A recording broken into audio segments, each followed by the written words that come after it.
Good evening, everybody. I'm just trying to take a look around the room, the outside room, just to get a sense of who's here.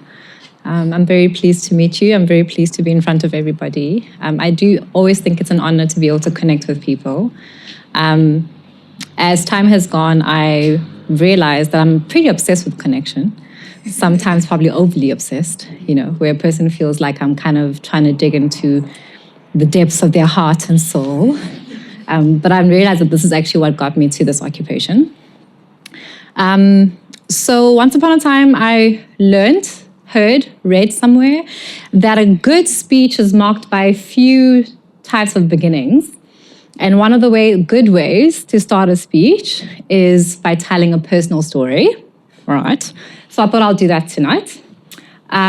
Basically giving an indication of I won't say the start, but something that I can remember quite clearly. 2016, Wits University, honors, right?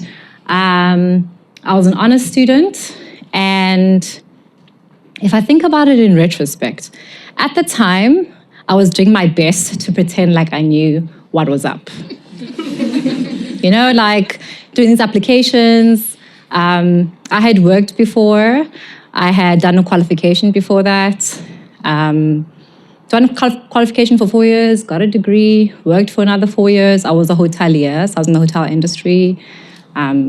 Worked in front desk, smiling face the whole day, loved to work with people, conferencing. That was my space, and I enjoyed it, but I was like, something doesn't feel completely true to who I am. So then I decided to change careers. And thank God I had the privilege of coming from a family where I could do that. So then I had the option of studying part-time for 8 years to do the psych thing, or going full-time. And I was like, heck, life is short apparently, so let me rather go for the full-time thing, right? So then I started my undergrad, 2013, I remember quite clearly. First year again, and I was very upset that they wouldn't take any of my accreditation from my first qualification, but so it goes, because if it was important, then apparently I had to prove it, right? So then I did my first year, second year, third year psych. And somewhere in that journey, I realized that, hold up, they didn't tell us that it's actually a 6-year journey. Like, what the heck? It was what was required, but here I was, then trying to wing it, trying to feel like I know what I'm doing, applied for my master's, right? And I was pretty set on, I'm going to stay in Wits, I'm going to do it in Wits.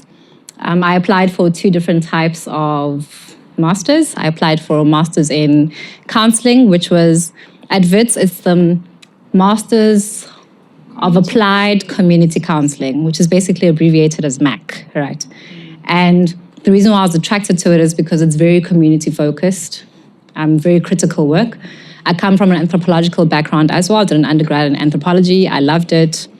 Learning people's backgrounds, learning about where people come from, our cultures, really spoke to me. So I thought the MAC would be the right thing to do. So I applied for MAC, but I also had a passion for working with kids, which is why I went back to do the psych thing. So I also applied for Ed Psych. Did the paper applications. My grades were pretty decent. Yeah.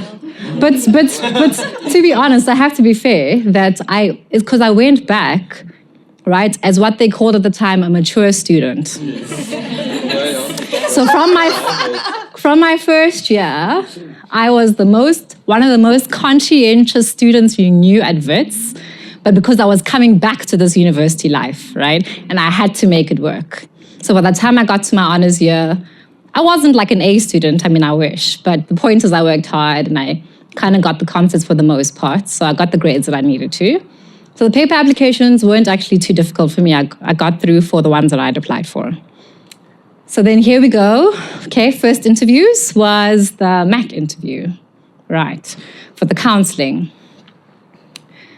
Guys, to this day, I remember feeling like these people are literally here to stab me with a knife in the depth of my heart. There were some questions they asked me about my personal life that I could not believe they actually went there. Right. And I'm saying this because a big part of this master's application and master's journey when you're in it is to realize that the person you are as an individual, your personal life story, is not separate from the academic person you're going to be in that classroom. It's a central part to how you engage with the work, engage with the clients that you will, essential parts to also how they engage you when you're doing that interview. Because literally, when I walked out those interview rooms, I felt a large degree of vulnerability I had not been exposed to before. Right. I came from a background where, funny enough, I come from a family with medical doctors, but somehow therapy hadn't been a thing that ever really came up in our lives. So I actually didn't know that I had to do therapy before this master's thing. So I also felt particularly exposed because it wasn't something that I was exposed to before that. So that was the MAC. Got shortlisted for it. So at least, kind of made it far enough, even if I felt like they stabbed me. But got shortlisted, but just not worthy enough, I guess. I don't know. Then I also applied for the ED. The ED applications were, I felt much more smoother, much more fair. But at the same time, the same thing applied, that the level of vulnerability, I learned by that time that the best way to go into that room, and that's probably what made it simpler, was that I just had to bring myself.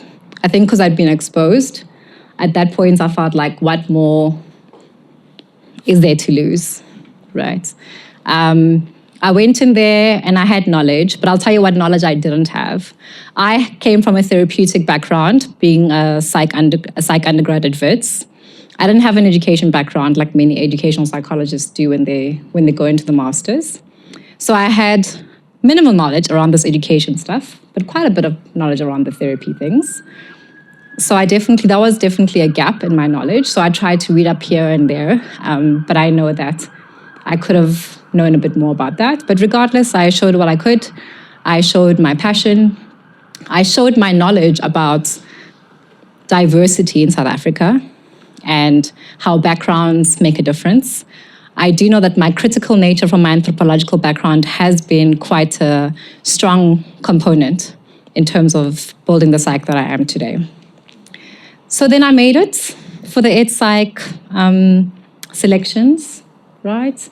I was very happy. I remember getting the acceptance. I was sitting in the kitchen with my mom, and I just opened that email, and I was like, Ma, I made it. It was very exciting. It was very emotional. You're right, Jody. I don't know why it happens. But I think the point is, at some deep place in my heart, I was disappointed that I didn't get the MAC. But to this day, I know that I actually needed to do the Ed Psych route. This is the direction that I'm most suited in. This is the direction where my skills, my personality, I do quite a bit of assessment. And I think it's also because I'm not very good at math, but I have an analytical mind, and my analytical mind does help me with the assessment. So it definitely helps me with that. So thinking about the master's year, now we made it, 2017, here we're gonna do masters, here we go. I was one of the more mature students in my year, so surely I got this. And I was very excited, and the master's year was a very eye-opening year for me. But what did I expect versus what I got? I expected lots of work, and boy, was it lots of work. I didn't realize how much work it had been. But I have to say that the framework in which I tackled most of my work in that year, the fact that I had a working background, I'd worked before, I'd engaged with teams, I'd engaged with people, definitely was a huge beneficial part for me, right? I'm saying this because I do think that work experience before your master's plays a huge part in terms of the level of maturity, right? So, for example, Genius, wink, wink, or just like to get a solid working background will really make a huge difference in terms of how you tackle the master's year. It was lots of work. It was lots of teamwork. I was okay with teamwork because I'd learned to work with teams before, right? So I was pretty fine with that. Some people hated it, and I actually pretty much liked it because, to be honest, sometimes it feels very lonely to do all that work on your own. But the one thing that I expected, but not to the degree. I knew we were going to do lots of practical work and we're going to be learning how to do the theory in a practical way, and I love that. I did not expect the amount of emotional turmoil that year would like develop inside my heart. I can't even find the right English words because it was tough, guys. I mean, to be fair, it was my first year doing therapy because we had to do therapy. But as well as doing that, my first year being in front of clients and doing like that deep, intense therapeutic type of work. So I know that part of the Genius journey is that you offer therapy, right, for some of the staff. And trust me, if you have that opportunity, please take it, because wow, that year was tough. It was tough to learn myself, to learn those questions they asked me in the selections. I got why they asked me, because some blind spots that I had that I didn't know were blind spots. You know, when they say you don't know what you don't know, in that year, those things came up for me. And I guess being part of the team in that class and building relationships. Relationships were a very huge part of my master's year. My relationship with my therapist, but also my relationship with the master's students in my class was a huge part of getting me through the year, because we needed to hold each other's hands, because boy, was it tough academically, but also very tough emotionally and socially. The one good choice I made, funny enough, I'm an ed psych, but I'm not the kind of ed psych who wants to work in a school, okay? Because your schools, like Jody says, guys, schools are no joke. But I was like, you know what, I have this gap, so let me try and work on this gap. So I applied for an internship in a school for the next year. So my aim too, I did an internship in the remedial school, and I'm very glad I did that. That year, I've never learned to appreciate teachers as much as I have since I saw what was happening in that environment, right? It exposed me to the education background. It exposed me to the importance of a system in terms of one person's development. In other words, the teachers, the parents, the lack of parents, right? And what that all means for how a person develops. Biological backgrounds, environmental backgrounds. It showed me the real depth and importance of that. But it was really valuable, because now as an educational psychologist, I can use that information in the work that I do. So I worked in the school for 1 year, and because it was so hectic, because you had to be on all the time, from the moment you walk in until the moment you walk out, you're on. And let me not forget, the normal sleep, circadian rhythms don't apply anymore. Forget all those things, right? Because basically I had the day at work. I'd come back home, hopefully get a bit of rest, right? Maybe 1 or 2 hours. Go to sleep, wake up at like 2 o'clock was like the usual, right? Just so I can catch up with my work. Because while you're doing lots of clinical work, report writing and process notes for those assessments and for the therapy is something that you continuously have to do. So yeah, so basically like, you know, the early morning wake up, some people did very late nights. From the M1 to the M2 was pretty much a routine. And I think also maybe for the first couple of years of my psychology career. So just also kind of have that readiness, you know, just the readiness to know that you gotta wanna do this, because it's gonna push your boundaries in numerous types of ways, right? I finished that year. Then I started as an ed psych. I decided to go into private practice immediately. I worked at someone else's practice. And then eventually after a year or two, I went on my own. And since then, I've started a development center with a few other psychologists that I work with, right? But now that I'm on the other side, it's actually very humbling, to be honest, when I think about being a student and now being a psychologist and also being a supervisor, and also sitting on the selection panel for the Wits Ed Psych program. It's humbling because the idea of actually just remembering that I was on the other side, which somewhat doesn't feel like so long ago, but also humbling to be able to know that I can somewhat assist future students in their journeys, right? And also assist the country in general in terms of trying to kind of, develop the psych space with the right kind of candidates to be able to go into it.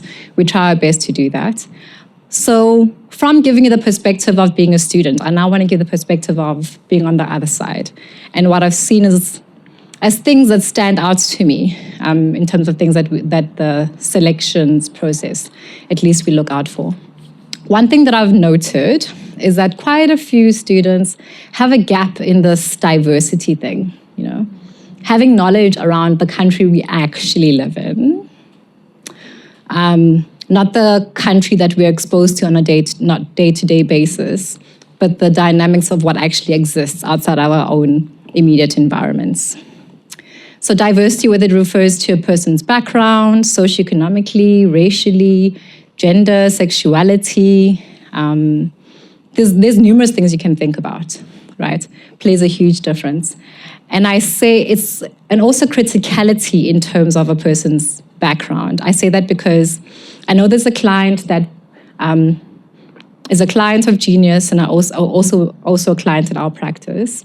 And although they come from a comfortable socioeconomical background, the cultural components, the familial context, doesn't make that socioeconomical so straightforward anymore, right? So there's quite some critical things that you have to think about. And just the awareness that you need to know that you need to think about this, or at least be open to working with it, and that it can push you outside of your own boundaries, is important to have that willingness and the awareness that it exists. And another important thing I want to highlight is academics matter, but they're not everything. They really aren't everything, right? Because those paper applications is what the academics is for. But boy, after that, maturity, your willingness, your perseverance, there's so many other components that matter. And the knowledge and the theory that you know it. It's important that you know it, but you need to know how to apply it and actually make it work, right? Because we find that sometimes students get so caught up in the academics that they forget about what the academics have to mean at a real level. So that's me from both sides. I hope that's added some kind of value. I commend you guys for getting this far. It is something worthwhile.